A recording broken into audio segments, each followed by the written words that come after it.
Students, मैं मुदन academy में खुशामदीद। Primary classes के ग्रेड 2 में जनाब हमारी अब इंग्लिश की लर्निंग स्टार्ट होगी और इंग्लिश में हम पढ़ेंगे बच्चों यूनिट नंबर 8। यूनिट नंबर 7 तक हम अपना पूरा वर्क कंप्लीट कर चुके हैं with understanding, with explanation, with translation, with exercises and with book workbook.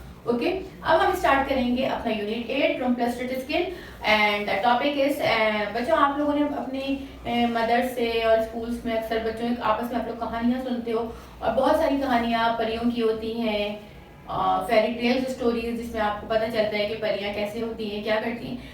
कुछ मैजिकल पावर्स होती हैं, उनकी कुछ जादुई पावर्स होती हैं। तो आज जो हम इस एक स्टोरी पढ़ेंगे रूम प्लस टू स्किन, ये भी कुछ ऐसी ही मैजिकल पावर की एक फेरी टेल स्टोरी है। मतलब इसकी कोई वो नहीं होती, रियलिटी नहीं होती, बस एक हमारे माइंड की इमेजिनेशन होती है जो हम अपनी मतलब एक कहानियां बनाते हैं, बच्चों को सुनाते हैं। तो इसी तरह ये एक कहानी है, फेरी टेल स्टोरी है। अच्छा जी, इसके बाद अब आप लोग अपना मुझे ये बताना है कि आपकी अपनी बचपन में आपने बहुत सारी कहानियां सुनी, अलादीन का चिराग, जिसमें अलादीन एक लड़का होता है, उसको एक चिराग देता है जिससे वो उसको यूं रब करता है तो वो जिन हाजिर हो जाता है, कहता है क्या हुक्म है मेरे आका। तो ये भी एक फेरी टेल स्टोरी, अली बाबा चालीस चोर, इस तरह की ये जो होती है इमेजिनरी फेरी टेल स्टोरी होती है। तो आपने अपनी फेवरेट स्टोरी बतानी है और उसके बारे में क्या वो कैसी स्टोरी थी, उस स्टोरी में क्या था, तो वो आप डिस्कस करेंगे अपने क्लासमेट्स और फ्रेंड्स के साथ, ठीक है। अच्छा जी, अब हम आ जाते हैं अपने लेसन की तरफ। तो आज का जो हमारा लेसन है, फर्स्ट हमने करना है word to know. Word to know का मतलब क्या होता है, वर्ड्स मीनिंग। ओके, अच्छा जी, वर्ड टू नो में आ जाए तो B in trouble. Be in trouble कहते हैं, बी इन ट्रबल का मतलब होता है परेशानी, कोई मुश्किल हुआ। तो बी इन ट्रबल यानी in difficulty, B in difficulty. अच्छा जी, नेक्स्ट आ जाता है ग्रीड।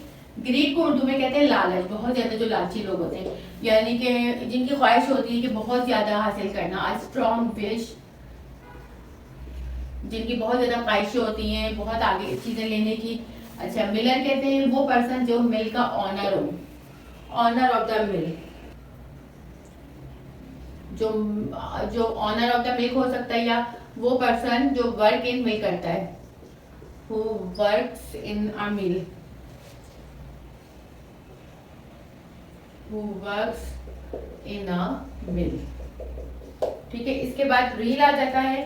रील कहते हैं कोई भी चीज जो गोल गोल घूमती रहे, जो एक जिसमें धागा लगा होता है, around object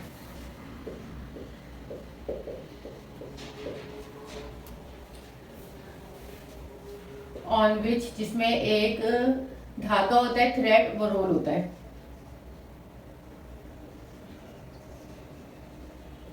thread is rolled. ठीक है, इसके बाद आ जाता है शेम। शेम कहते हैं समथिंग डिसअपॉइंटेड, यानी कोई भी चीज आपको डिसअपॉइंट करे, शर्मिंदा करे, बुरा महसूस कराए। ठीक है, डिसअपॉइंटिंग। इसके बाद आ जाता है स्पिन। स्पिन यानी कि जिससे हम धागा बनाते हैं, स्पिन करते हैं, घुमाते हैं गोल, तो उससे क्या हो जाता है, धागा बन जाता है। ठीक है, किसी भी चीज को घुमाना स्पिनिंग कहते हैं।